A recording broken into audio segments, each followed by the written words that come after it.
Baik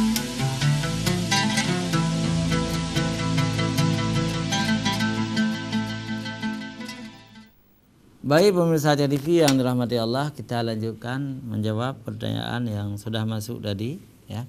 Belum terjawab dari siapa tadi ya. Jadi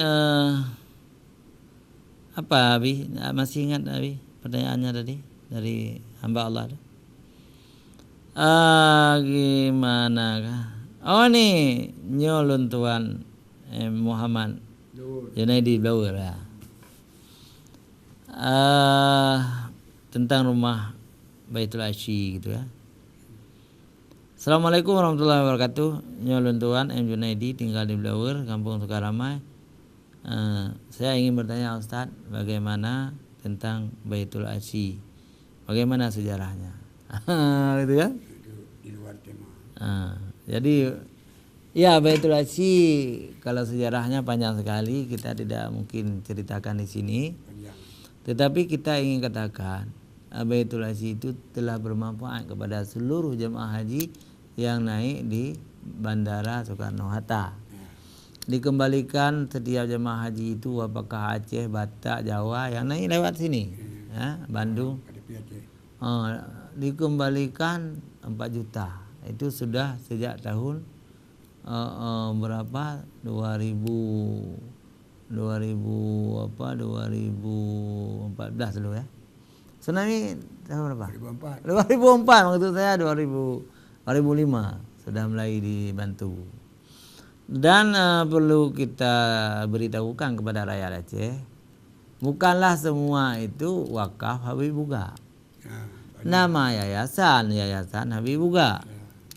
Tapi yang mewakafkan rumah-rumah itu banyak Habib. Ada Habib Lamno, ada Habib Bait, ada Habib Montasi. Ada juga yang bukan Habib. Ya, banyak orang Aceh.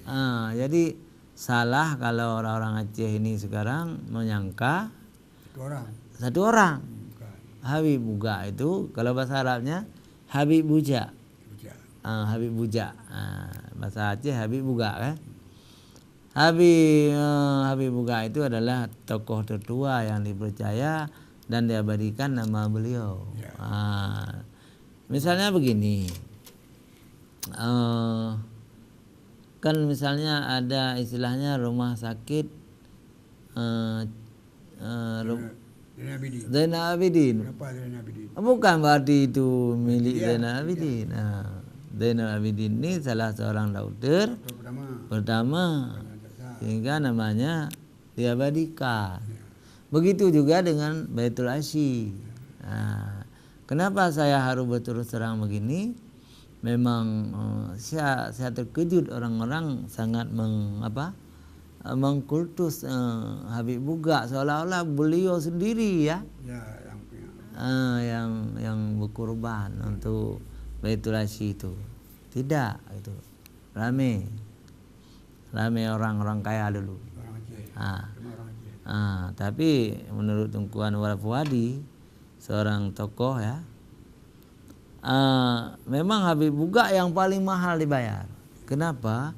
Karena rumah Habib Buga itu sekarang sudah masuk dalam Masjidil Haram. Sedangkan rumah yang lain-lain itu tidak masuk di dalam gitu, tapi sudah dibayar juga. Perluasan masjid. Iya.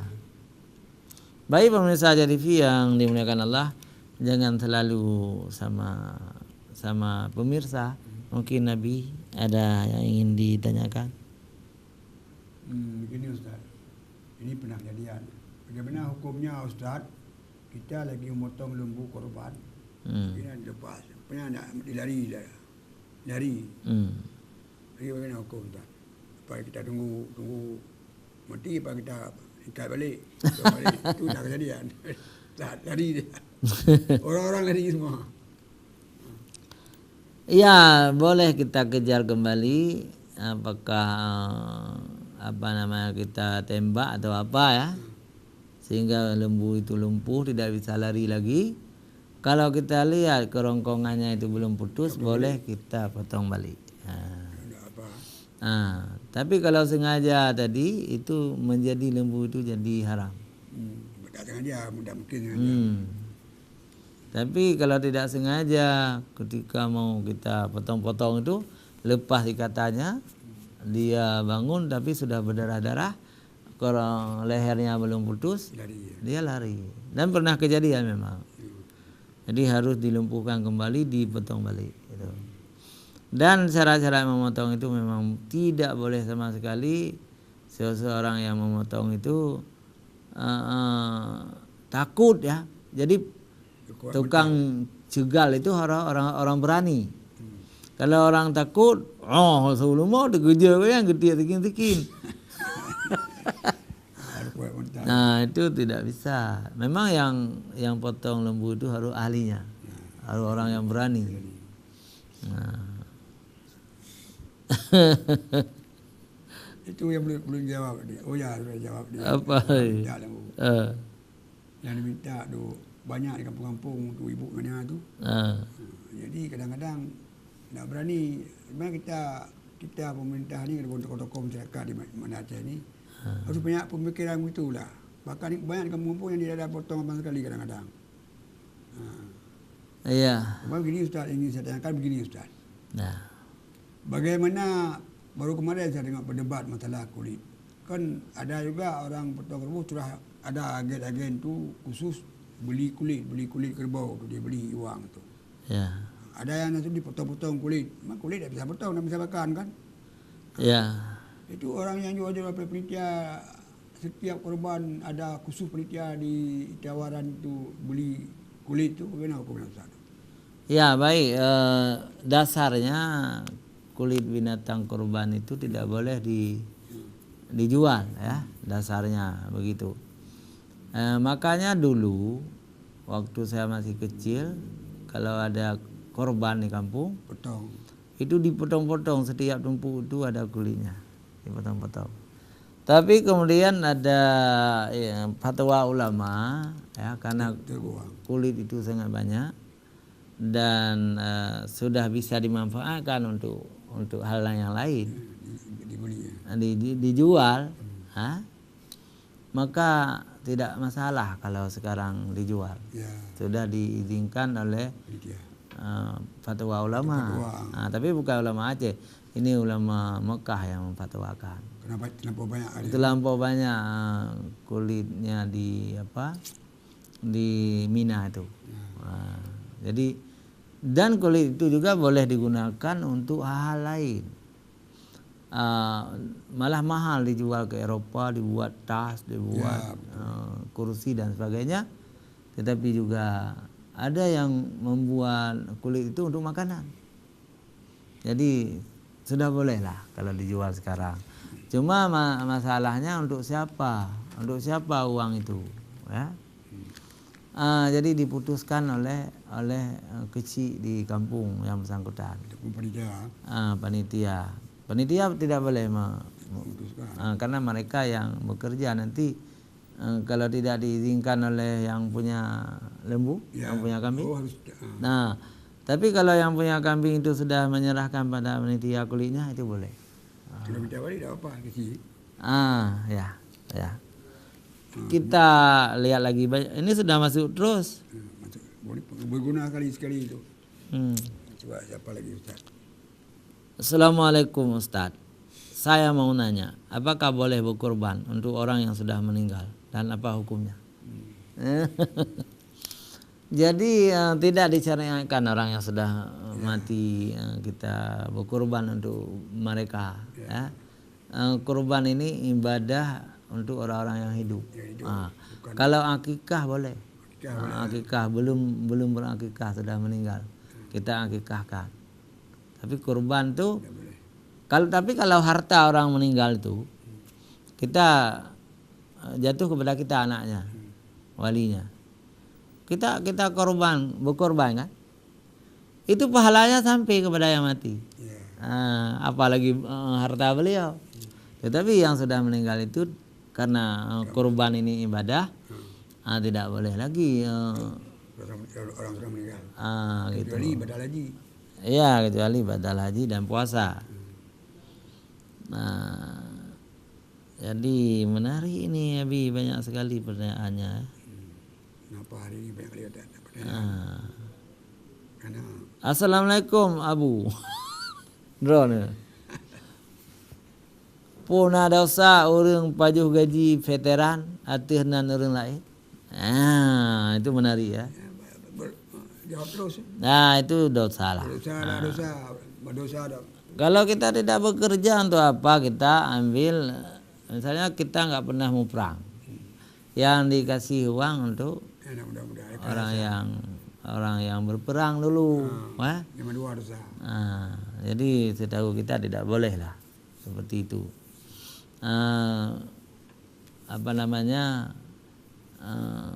Gurur ya, jadi merugikan orang lain, atau garar, merugikan orang lain. Tidak boleh merugikan orang lain. Yang berhak mengambil gaji veteran itu yang betul-betul dan untuk anaknya. Nah, ini pernah heboh tahun 81 ya.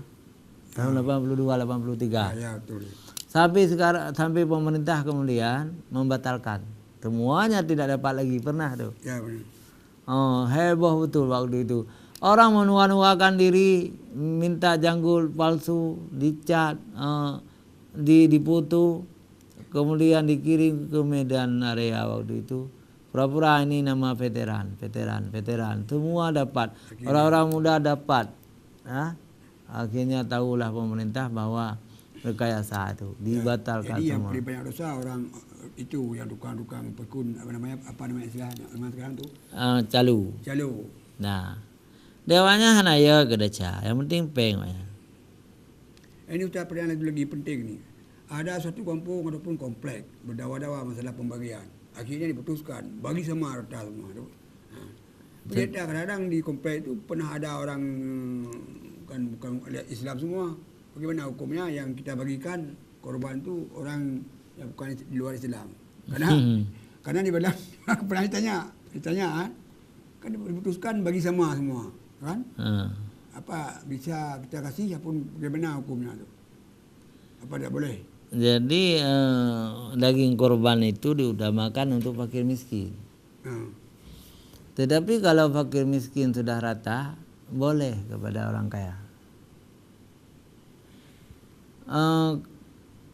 Kalau orang muslim sudah rata, boleh. Orang non muslim pun boleh.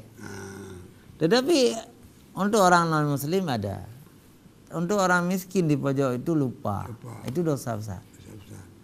Yang dosa besar siapa? Panitia. Kan sering kita kadang-kadang kan.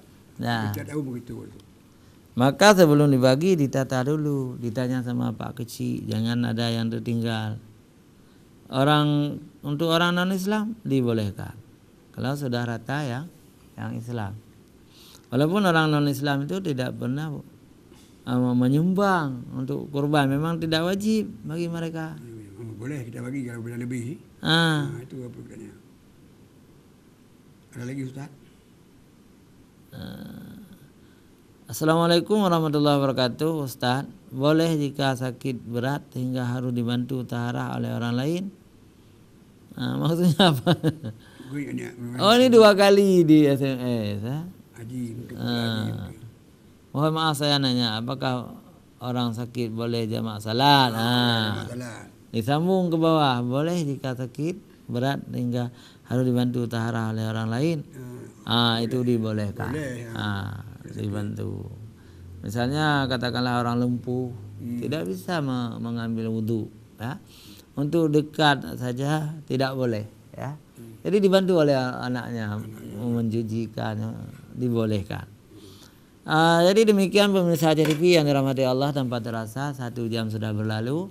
Terima kasih kepada pemirsa, juga terima kasih kepada sahabat saya Abi Husaini yang semakin tua semakin sehat walafiat, ya. Amin. Dan Nabi harus memiliki sifat seperti Ma'ruf Amin, ya. Ma'ruf Amin itu usianya sudah 75 tapi masih bersemangat mendampingi Pak Jokowi. Mahathir Muhammad lagi. Baik pemirsa, hanya sampai di sini. Kita tutup dengan doa kafaratul majelis. Subhanakallahumma wa bihamdika asyhadu an la ilaha illa anta astaghfiruka wa atubu ilaik. Wassalamualaikum warahmatullahi wabarakatuh.